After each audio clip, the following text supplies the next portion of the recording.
Hi, hello, welcome back to my channel Jai Shri Ram Classes for 10th. In last class, we have studied about the French. In this class, we're going to study about the Dutch. Last class ಒಳಗೆ French ಹೆಂಗೆ ಬಂದರು ಅಂತೆಲ್ಲ ನೋಡಿದ್ವಿ. ಇವತ್ತಿನ class ಒಳಗೆ Dutch ಹೆಂಗೆ ಬಂದರು, ಅವ್ರ ಆಡಳಿತ ಹೆಂಗೆ ಮುಗಿದು ಹೋಯಿತು ಅನ್ನೋದ್ರ ಬಗ್ಗೆ ಕಲಿತೀವಿ. In 1602, the Dutch East India Company came to India and established trading centers at Surat, Bronch, Kambe, Konchi, Nagapattanam, Machilipattanam and Chinsur. ಇಲ್ಲಿ ನೀವು ನೋಡ್ಬೋದು ಮ್ಯಾಪ್ ಒಳಗೆ ಬ್ರೋಂಚ್ ಗುಜರಾತ್ ಒಳಗದ, ಸೂರತ್ ಗುಜರಾತ್ ಒಳಗೈತಿ. ನೆಕ್ಸ್ಟ್ ಕೊಂಚಿ ಕೇರಳ ಒಳಗೆ ಬರ್ತೈತಿ. Next Nagapattinam Tamil Nadu, Machilipatnam Andhra or Telangana. ಅವು ಎರಡರೊಳಗೆ ಒಂದು ಸ್ಟೇಟಿಗೆ ಸೇರಿರುತ್ತೆ. ನೆಕ್ಸ್ಟ್ ಚಿನ್ಸೂರ್ ವೆಸ್ಟ್ ಬೆಂಗಾಲ್. ಇವಿಷ್ಟು ಪ್ಲೇಸಸ್ ಒಳಗೆ ಏನು ಮಾಡ್ತಾರೆ, ಡಚ್ ಬಂದು ಅವ್ರ ಟ್ರೇಡಿಂಗ್ ಸೆಂಟರ್ ಅಂದ್ರೆ ವ್ಯಾಪಾರಿ ಕೇಂದ್ರಗಳನ್ನ ಅಲ್ಲಿ ಸ್ಥಾಪನೆ ಮಾಡ್ತಾರೆ. In the politics of Kerala, the one who lived in the most important phase and rescued an important principality from foreigners was Raja Marthanda Varma of Wayanad. ಈ ರಾಜ ಮಾರ್ತಾಂಡ ವರ್ಮ ಏನಿದ್ದಲ್ಲ, ತನ್ನ ರಾಜ್ಯನ ಫಾರಿನರ್ಸ್ ಕಡೆಯಿಂದ ಕಾಪಾಡ್ಕೊಂಡಿದ್ದ ಅಂತ ಹೇಳಿ ಹೇಳ್ತಾರೆ. ಅವ್ನು ಇಂಪಾರ್ಟೆಂಟ್ ಕಾಲ್ ಘಟ್ಟದೊಳಗೆ ಅವ ಇದ್ದ, ತನ್ನ ಸುತ್ತಮುತ್ತ ರಾಜ್ಯಗಳಿಂದನೂ ತನ್ನ ರಾಜ್ಯನ ಕಾಪಾಡ್ಕೊಂಡಿದ್ದ, ಆಮೇಲೆ ಫಾರಿನರ್ಸ್ ಕಡೆಯಿಂದನೂ ತನ್ನ ರಾಜ್ಯನ ಕಾಪಾಡ್ಕೊಂಡಿದ್ದ ಅಂತ ಹೇಳ್ತಾರೆ. ಅವ ಎಲ್ಲಿಂದ ಎಲ್ಲಿಗೆ ರೂಲ್ ಮಾಡಿದ ಅಂತಂದ್ರೆ 1729 ನೋಡ್ಬೋದು ನೀವು, ಫ್ರಮ್ 1729 ಟು 1758 ರೂಲ್ ಮಾಡಿದ. ಅವ ಆಡಳಿತ ಮಾಡಿದ. ತನ್ನ ರಾಜ್ಯನ ಬರೀ ಫಾರಿನರ್ಸ್ ಕಡೆಯಿಂದ ಅಷ್ಟ ಕಾಪಾಡ್ಕೊಳ್ಳಿಲ್ಲ, ಸುತ್ತಮುತ್ತ ಇರೋ ರಾಜ್ಯಗಳಿಂದನೂ ತನ್ನ ರಾಜ್ಯನ ಕಾಪಾಡ್ಕೊಂಡ ಅಂತ ಹೇಳ್ತಾರೆ. He made this as a great Kingdom among all. ಸುತ್ತಮುತ್ತ ರಾಜ್ಯಗಳೇನಿದ್ವು, ಇವನ್ ರಾಜ್ಯ ಅದ್ರೊಳಗ ಗ್ರೇಟ್ ಆಗಿ ಇತ್ತು ಅಂತ ಹೇಳಿದ, ಇಂಪಾರ್ಟೆಂಟ್ ಆಗಿತ್ತು ಅಂತ ಹೇಳ್ತಾರೆ. Next, he stood against the foreigners who were greedy of pepper and brought many forms of administrations. Foreigners opposite ಇದ್ದ. ಯಾರ್ಯಾರೆಲ್ಲ ಪೆಪ್ಪರ್ ಅಂದ್ರೆ ಸ್ಪೈಸಸ್ಗೆಲ್ಲ ಹೇಳಿದ್ವಿ ಲಾಸ್ಟ್ ಕ್ಲಾಸ್ ಒಳಗೆ ಕಲ್ತಿದ್ವಿ. ಪೆಪ್ಪರ್ ಸಂಬಂಧ ನಮ್ಮ ದೇಶಕ್ಕೆ ಬಂದಿದ್ದ ಸ್ಪೈಸಸ್ ಸಂಬಂಧನ ಏನ್ ಮಾಡಿದ್ರು, ಅವ್ರ ಮಸಾಲ ಐಟಮ್ ಬೇಕಂತ ಹೇಳಿ ನಮ್ಮ ಇಂಡಿಯಾಗೆ ಬಂದಿದ್ರೆ ಅದನ್ನ ಇವಾಗ ಖಂಡಿಸ್ತಿದ್ದ. ಅದ್ರ ಆಮ್ಯಾಗ ಅವ್ರ ಅಡ್ಮಿನಿಸ್ಟ್ರೇಷನ್ ಒಳಗೆಲ್ಲ ರೂಲ್ಸ್ ತರ ಆತಾರಲ್ಲ, ಅವ್ರ ಆಡಳಿತ ಮಾಡ್ಬೇಕಂತ ಹೇಳಿ ಬೇರೆ ಬೇರೆ ಫಾರ್ಮ್ಸ್ ಎಲ್ಲ ತರ ಸ್ಟಾರ್ಟ್ ಮಾಡಿದ್ರ ಆಡಳಿತದೊಳಗ. ಅದನ್ನು ಇವೇನ್ ಮಾಡಿದ, ಅಪೋಸ್ ಮಾಡಿದ. ಆಮ್ಯಾಗ ಇವೇನ್ ಮಾಡ್ತಾನ, he shifted his capital from Padmanabhapuram to Thiruvananthapuram and made his kingdom as world Travancore province. ಏನ್ ಮಾಡ್ತಾನೆ ಇಲ್ಲಿ ನೋಡ್ಬೋದು ನೀವು, ಇದು ಎಷ್ಟು ಟ್ರಾವೆಂಕೋರ್ ಅಂತ ಹೇಳ್ತಾರೆ.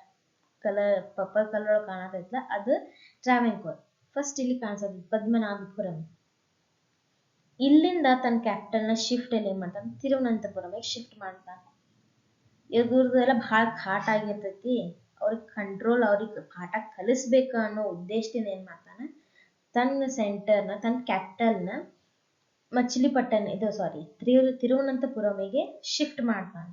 ಆಮೇಲೆ ಅದನ್ನ ಏನಂತ ಘೋಷಣೆ ಮಾಡ್ತಾನ ಅಂತಂದ್ರೆ ವರ್ಲ್ಡ್ ಟ್ರಾವೆಂಕೋರ್ ಪ್ರಾವಿನ್ಸ್ ಅಂತ ಹೇಳ್ತಾನೆ. ಅದ್ರಲ್ಲೆಲ್ಲ ಏನ್ ಹೇಳಿದ್ವಿ ನಾವು ಇದ್ರೊಳಗೆ ಹೇಳಿದ್ವಿ ನೋಡ, ಕಾನ್ಸ್ಟಾಂಟಿನೋಪಲ್ ಬಗ್ಗೆ ಹೆಂಗ್ ಹೇಳಿದ್ವಲ್ಲ ಆ ತರ ಏನ್ ಮಾಡ್ತಾನೆ, ವರ್ಲ್ಡ್ ಟ್ರಾವೆಂಕೋರ್ ಪ್ರಾವಿನ್ಸ್ ಅಂತ ಹೇಳಿ ದೊಡ್ಡ ಸಿಟಿಯಾಗಿ ತನ್ನ ರಾಜ್ಯನ ಸ್ಥಾಪನೆ ಮಾಡ್ತಾನೆ, ಇಂಡಿಕೇಟ್ ಮಾಡಿರ್ತಾನೆ ಅಂತ ಹೇಳ್ತಾರೆ. Next, there were confusions and chores in the kingdom before Marthanda Varma came to throne. Early ruler was Ramavarma was very weak. ಈ ರಾಮವರ್ಮ ಏನಿದ್ದಲ್ಲ ವೀಕ್ ಇದ್ದ. ಯಾರು ಬರೋಕ್ಕಿಂತ ಮುಂಚೆ ಮಾರ್ಥಾಂಡ ವರ್ಮ ಏನಿದ್ದಲ್ಲ, ಅವು ಬರೋಕ್ಕಿಂತ ಮುಂಚೆ ಒಬ್ಬ ರಾಜ ಇದ್ದ. ಅವ ರಾಜನ ಹೆಸರು ಏನಂದ್ರೆ ರಾಮವರ್ಮ ಅಂತ ಹೇಳಿ. ಅವ ಅಷ್ಟು ಸ್ಟ್ರಾಂಗ್ ಇರ್ಲಿಲ್ಲ ಮಾರ್ಥಾಂಡ ವರ್ಮನ್ ತರ. ಅದಕ್ಕೆ ಏನ್ ಮಾಡ್ತಿದ್ರ, ಅವಾಗ ಎಲ್ಲಾರು ಬಾ ಕನ್ಫ್ಯೂಸ್ ಇದ್ರ, ಅವ್ರು ಬಂದು ಅಟ್ಯಾಕ್ ಮಾಡ್ತಿದ್ರು, ಇವ್ರು ಬಂದು ಅಟ್ಯಾಕ್ ಮಾಡ್ತಿದ್ರು. ಈಗ ರಾಜ ವೀಕ್ ಅದನಂದ್ರೆ ಎಲ್ಲರೂ ಬಂದು ಅಟ್ಯಾಕ್ ಮಾಡೋರ, ಆ ತರ ಇದ್ದ ಅವ. ಅದು ಅಷ್ಟ ಅಲ್ದ, ಸುತ್ತಮುತ್ತ ಇರೋರಷ್ಟ ಇವನ್ ರಾಜ್ಯದ ಮೇಲೆ ಅಟ್ಯಾಕ್ ಮಾಡದೆ ಅಲ್ದ. Dutch East India company was A strong military power and had a great ambition in the politics. ಅವಾಗ ಡಚ್ರಿಗೂ ಯೋಚನೆ ಬಂದ್ಬಿಡ್ತೈತಿ, ಒಬ್ಬ ರಾಜ ವೀಕ್ ಅದನಂದ್ರ ಆ ರಾಜ್ಯನ ಕಬಳಿಸ್ಕೋಬೇಕು ನಾವು ಅಂತ ಹೇಳಿ ಏನ್ ಮಾಡ್ತಾರೆ, ಡಚ್ ಕೂಡ ಬಂದು ತಮ್ಮ ಮಿಲಿಟರಿ ಆರ್ಮಿ ತಗೊಂಡ್ಬರ್ತಾರೆ. ತಗೊಂಡ್ ಬಂದು ಅಲ್ಲಿ ಸ್ಥಾಪನೆ ಮಾಡಕ ಸ್ಟಾರ್ಟ್ ಮಾಡ್ಬೇಕಂತ ಅನ್ಕೊಂಡಿರ್ತಾರೆ. ಆಮೇಲೆ ಸರೌಂಡಿಂಗ್ ರೂರಲ್ಸ್ ಏನ್ ಇರ್ತಾರಲ್ಲ, ರಾಜ್ಯಗಳು ಏನ್ ಇರ್ತಾರಲ್ಲ, ಅವರು ಕೂಡ ಈ ವಯನಾಡ್ ಮೇಲೆ ಅಟ್ಯಾಕ್ ಮಾಡ್ತಾರೆ. ಯಾಕಂದ್ರೆ ರಾಮವರ್ಮ ಏನಂತ ವೀಕ್ ಇರ್ತಾನ, ಅಂದ್ರೆ ಸ್ಟ್ರಾಂಗ್ ಇರಂಗಿಲ್ಲ. ಅದಕ್ಕೋಸ್ಕರ ಏನ್ ಮಾಡ್ತಾರ, ಎಲ್ಲರೂ ಬಂದು ಅಟ್ಯಾಕ್ ಮಾಡ್ತಿರ್ತಾರ. ಅದೇ ಟೈಮಿಗೆ ಮಾರ್ಥಾಂಡ ವರ್ಮ ಏನಿರ್ತಾನ, ನಾವು ಏಜ್ 10 ಇರ್ತದ, 10 ವರ್ಷದಾಗ ಇರ್ತಾನ ನಮ್ಮ ರಾಜ ಮಾರ್ಥಾಂಡ ವರ್ಮ. ರಾಜ ಆಗಿರಂಗಿಲ್ಲ, ಮಾರ್ಥಾಂಡ ವರ್ಮ ಏನಿರ್ತಾನ 10 ವರ್ಷದಾಗ ಇರ್ತಾನ.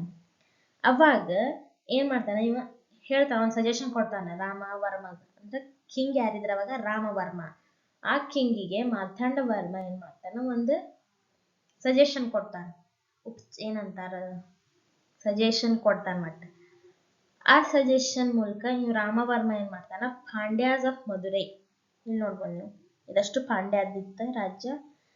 ಪಾಂಡ್ಯಾಸ್ ಆಫ್ ಮಧುರೈಗೆ ಏನ್ ಮಾಡ್ತಾನ, ಹೋಗಿ ಹೇಳ್ತಾನ, ನೀವ್ ನಮ್ಗೆ ಹೆಲ್ಪ್ ಮಾಡ್ರಿ, ಹಿಂಗೆಲ್ಲ ಆಗಾಕತ್ತೈತಿ ಅಂತ ಹೇಳ್ತಾನ.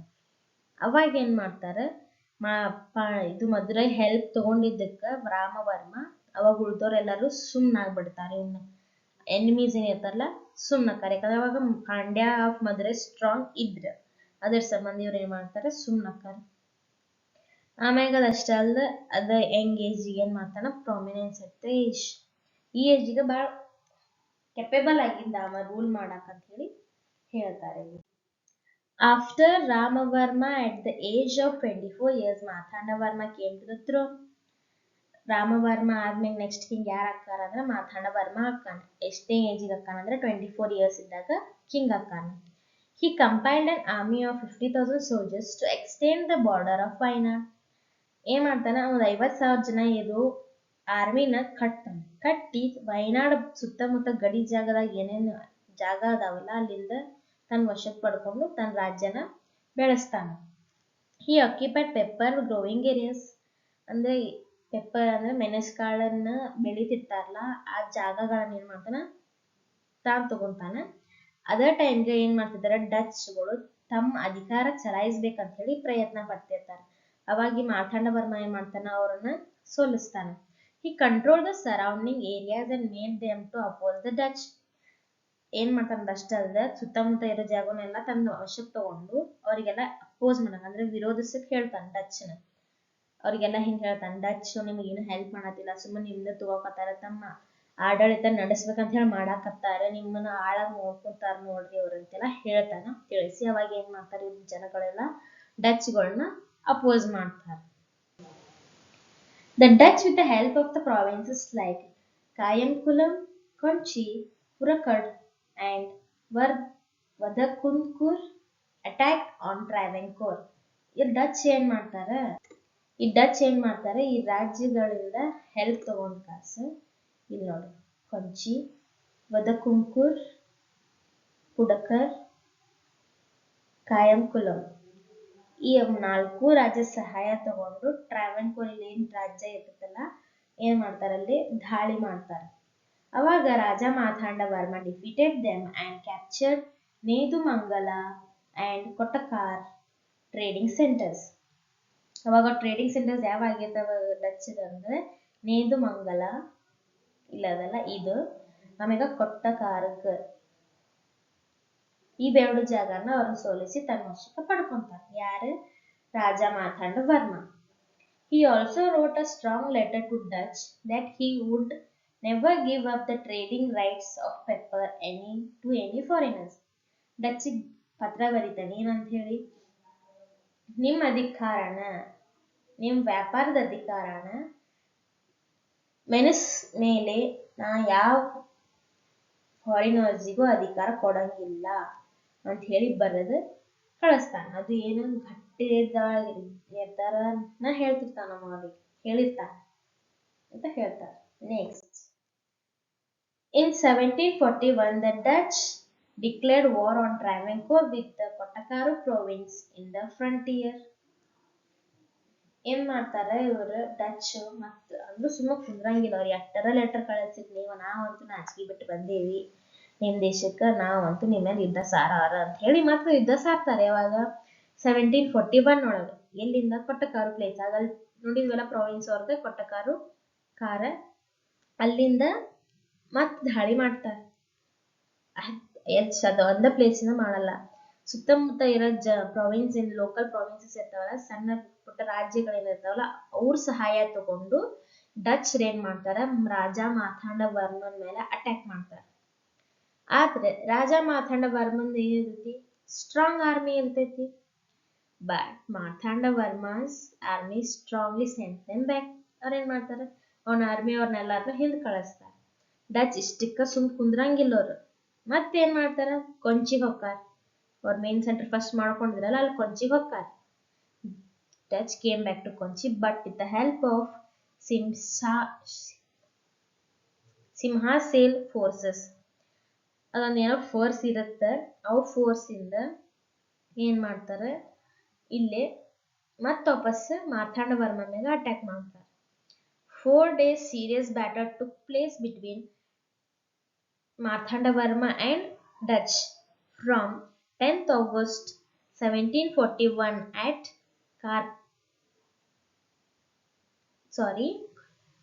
ಕೊಲಚಾಲ್ ಅನ್ನೋ ಪ್ಲೇಸ್ ಒಳಗೆ ಏನ್ ಮಾಡ್ತಾರ, ಯುದ್ಧ ಸಾರ್ತಾರ. 4 ದಿವಸ ಕಂಟಿನ್ಯೂಸ್ ಆಗಿ ಯುದ್ಧ ನಡೀತೈತಿ. ಯಾವಾಗ, ಎಲ್ಲಿಂದ ಅಂತಂದ್ರ 10th August ಇಂದ 13th August ಮಟಾನು ಏನ್ ಮಾಡ್ತಾರ, ಕಂಟಿನ್ಯೂಸ್ ಯುದ್ಧ ಮಾಡ್ತಾರೆ. ಎಲ್ಲಿ, ಕೊಲ್ಚಾಲ್ ಹಾರ್ಬರ್ ಅಂತೈತಲ್ಲ, ಇಲ್ಲಿ ಬಂದು ಯುದ್ಧ ಮಾಡ್ತಾರ. And lasting, finally Travancore army had an upper hand in the battle and 24 important officers of the Dutch were taken to the prisons. ಏನ್ ಮಾಡ್ತಾರ, ಇವ್ರು ಗೆಲ್ತಾರ. ಯಾರ, ರಾಜ ಮಾರ್ತಾಂಡ ವರ್ಮ ಏನಿರ್ತಾರ, ಟ್ರಾವೆನ್ಕೋರ್ ಆರ್ಮಿ ಅವ್ರು ಗೆಲ್ತಾರ. 24 ಆಫೀಸರ್ಸ್ ಏನಿರ್ತಾರ, ಡಚ್ಚಿನ ಇಂಪಾರ್ಟೆಂಟ್ ಇರ್ತಾರ, ಮುಖ್ಯ ಆಫೀಸರ್ಸ್ ಇರ್ತಾರ, ಅವ್ರನ್ನೆಲ್ಲ ಏನ್ ಮಾಡ್ತಾರ, ಜೈಲಿಗೆ ಹಾಕ್ಬಿಡ್ತಾರ. The Dutch suffered huge losses. After the battle, he did not keep quiet. ಯಾರ, ಮಾರ್ತಾಂಡ ವರ್ಮ ಬ್ಯಾಟಲ್ ಆದ್ಮೇಲೆ, ಅಂದ್ರೆ ಯುದ್ಧ ಆದ್ಮೇಲೆ ಸುಮ್ ಕುಂದಿರ್ಲಿಲ್ಲ. He decided to root out the Dutch from India and establish the trading rights of pepper in Kerala and Tamil Nadu. ಏನ್ ಮಾಡ್ತಾನೆ, ಇವ್ರನ್ನ ಬುಡ ಸಮೇತ ಇಲ್ಲಿಂದ ಕಳಿಸ್ಬಿಡ್ಬೇಕು ಡಚ್ನ ಅಂತ ಹೇಳಿ ಏನ್ ಮಾಡ್ತಾನ, ಅವ್ರು ಡಿಸೈಡ್ ಮಾಡಿ ಆಮ್ಯಾಗ ಏನ್ ತನ್ನ ಟ್ರೇಡಿಂಗ್ ರೈಟ್ಸ್, ಪೆಪ್ಪರ್ದ ರೈಟ್ಸ್ ಏನಿರ್ತಾವಲ್ಲ ಪೆಪ್ಪರ್ ಮೇಲೆ, ಅದನ್ನ ಕೇರಳ ಒಳಗ ಮತ್ತು ತಮಿಳ್ನಾಡು ಒಳಗ ಸ್ಥಾಪನೆ ಮಾಡ್ಬೇಕಂತ ಯೋಚನೆ ಮಾಡ್ತಾನೆ. He also got back to the ports which were in the control of Dutch. Dutch ಒಳಗ ಒಂದಷ್ಟು ಫೋರ್ಟ್ಸ್ ಗಳು ಏನಿದ್ವಲ್ಲ, ಅವನ್ನೆಲ್ಲಾನು ಏನ್ ಮಾಡ್ತಾನ, ತನ್ನ ವಶಕ್ಕೆ ಪಡ್ಕೊಂತಾನ. Konchi was recognized as the center of spice trade during the period of Marthanda Varma. Travancore became the richest province. ಅಲ್ಲಿ spices ಅಂದ್ರೆ ಮಸಾಲಾ ಐಟಮ್ಸ್ಗಳು ಜಾಸ್ತಿ ಎಲ್ಲ ಏನ್ ಮಾಡ್ತಿದ್ರು, ತಗೊಂಡೆಲ್ಲ ಹೋಗ್ತಿದ್ರಲ್ಲ ಕೊಂಚಿ ಒಳಗ. ಅದಕ್ಕೆ ಏನಾಗದ, ಮೇನ್ ಸೆಂಟರ್ ಆಕೈತಿ. ಹೆಂಗ್ ನಾವು ಕಾನ್ಸ್ಟಾಂಟಿನೋಪಲ್ ನೋಡಿದ್ವಲ್ಲ, ಅದೇ ಟೈಪ್ ಇಲ್ಲಿ ಏನಾಗತ್ತ, ಕೊಂಚಿ ಈಗ ಪ್ರೆಸೆಂಟ್ ಒಳಗ ಆಗಿರತ್ತ. ಅಂದ್ರೆ ಆಗಸ್ಟ್ ಅಂದ್ರೆ 1741 ಒಳಗ, ಆ ಪೀರಿಯಡ್ ಒಳಗೆ ಏನಾಗಿರ್ತೈತಿ, ಕೊಂಚಿ ಸೆಂಟರ್ ಆಗಿರ್ತೈತಿ ಸ್ಪೈಸಿನ್ ಟ್ರೇಡಿಂಗ್ ಇಂದ. Finally, on 15th August 1753, a treaty was signed and the Dutch forces surrendered its power to the Travancore province. ಏನ್ ಮಾಡ್ತಾರೆ, 15th August 1743 ಒಳಗ ಒಂದು ಒಪ್ಪಂದ ಮಾಡ್ಕೊಂತಾರೆ. ಡಚ್ ಮತ್ತು ಮಾರ್ತಾಂಡ ವರ್ಮ ಆಫ್ ಟ್ರಾವೆನ್ಕೋರ್ ಅವ್ರಿಬ್ಬರ ನಡುವೆ ಏನಾಗತ್ತೆ, ಒಂದು ಒಪ್ಪಂದ ಆಕೈತಿ. ಅವಾಗ ಏನ್ ಮಾಡ್ತಾರೆ, ಡಚ್ ತಮ್ಮ ಪೂರಾ ಏನ್ ಮಾಡ್ತಾರೆ, ಶರಣಾಗ್ಬಿಡ್ತಾರ. ಯಾರಿಗೆ, ಮಾರ್ತಾಂಡ ವರ್ಮಗ. This is how the period of Marthanda Varma has been recognized as an important phase in the history of India. ಈ ತರ ಎಲ್ಲ ಮೇನ್ ಆಗಿತ್ತಂದ್ರೆ ಮಾರ್ತಾಂಡ ವರ್ಮಂದು ಕ್ಯಾರೆಕ್ಟರ್ ಇತ್ತು ಅಂತ ಹೇಳ್ತಾರೆ ಇಂಡಿಯನ್ ಹಿಸ್ಟ್ರಿ ಒಳಗೆ. The rise of English and the conquest of islands of Southeast Asia by Dutch were the factors of the decline of Dutch power in India. ಏನ್ ಮಾಡ್ತಾರೆ, British ಇಂಡಿಯಾಗ ಬರ್ತಾರ. ಅವಾಗ ಅವ್ರು ಬ್ರಿಟಿಷ್ ಬಹಳ ಸ್ಟ್ರಾಂಗ್ ಇರ್ತಾರೆ. ಅದಷ್ಟೇ ಅಲ್ದ ಇವ್ರು ಏನ್ ಮಾಡಿರ್ತಾರೆ, ಡಚ್ ಸೌತ್ ಈಸ್ಟ್ ಅಂದ್ರೆ ಈ ಕಡೆ ನೋಡ್ಬೋದು ಮ್ಯಾಪ್ ಒಳಗ, ಈ ಸೌತ್ ಈಸ್ಟ್ ಕಂಟ್ರೀಸ್ ಗಳ ಮೇಲೆ ತಮ್ಮ ಅಧಿಕಾರ ಚಲಾಯಿಸ್ಬಿಟ್ಟಿರ್ತಾರೆ. ಅದಕ್ಕೆ ಅವ್ರು ಏನ್ ಮಾಡ್ತಾರೆ, ಇಂಡಿಯಾ ಮ್ಯಾಗ ಇಂಟ್ರೆಸ್ಟ್ ಕಳ್ಕೊಂಡಿರ್ತಾರೆ. ಅಲ್ಲಿ ಅವ್ರಿಗೆ ಜಾಸ್ತಿ ರೈಟ್ ಸಿಕ್ಕಿರ್ತೈತಿ. ಸೊ ಅಲ್ಲಿ ಹೋಗ್ತಾರ. ಇಂಗ್ಲಿಷ್ ಬಂದಿರ್ತಾರಲ್ಲ, ಅವರು ಓಡಿಸ್ಬಿಟ್ಟಿರ್ತಾರೆ ಇವ್ರನ್ನ. ಅದ್ರ ಸಂಬಂಧ ಏನ್ ಮಾಡ್ತಾರ, ಇವ್ರ ಪವರ್ ಇಂಡಿಯಾ ಒಳಗ ಕಂಪ್ಲೀಟ್ ಆಗಿ ಹೋಗ್ಬಿಡ್ತೈತಿ. ಕಂಪ್ಲೀಟ್ ಅನ್ನೋಕ್ಕಿಂತ ಕಡಿಮೆ ಆಗ್ತಾ ಹೋಗಿರ್ತೈತಿ ಅಂತ ಹೇಳ್ತಾರೆ. Know this. The warehouses were places for storing merchandise. Huge walls were built around this warehouse to provide protection. Ware ಅಂದ್ರೆ ಗುಡಾನ್ ಅಂತ ಹೇಳ್ತೇವಲ್ಲ, ಇವೆಲ್ಲ ಸಾಮಾನುಗಳನ್ನ ಏನ್ ಮಾಡಿರ್ತಾರೆ, ಸ್ಪೈಸಸ್ ಇನ್ನೆಲ್ಲ ಸ್ಟೋರ್ ಮಾಡಾಕ ವೇರ್ ಹೌಸ್ ಅಂತ ಹೇಳಿ ಕಟ್ಟಿರ್ತಾರ. ಅದನ್ನ ಕಾಪಾಡ್ಕೊಳ್ಳಾಕ ದೊಡ್ಡ ದೊಡ್ಡ ಗಾಡಿನ ಕಟ್ಟಿರ್ತಾರ, ಅಚ್ಚಿಗೆಲ್ಲ ಪ್ರೊಟೆಕ್ಟ್ ಮಾಡಕ್, ಅಂದ್ರೆ ಕಾಪಾಡ್ಕೊಳ್ಳಾಕ ಅಂತ ಹೇಳ್ತಾರೆ.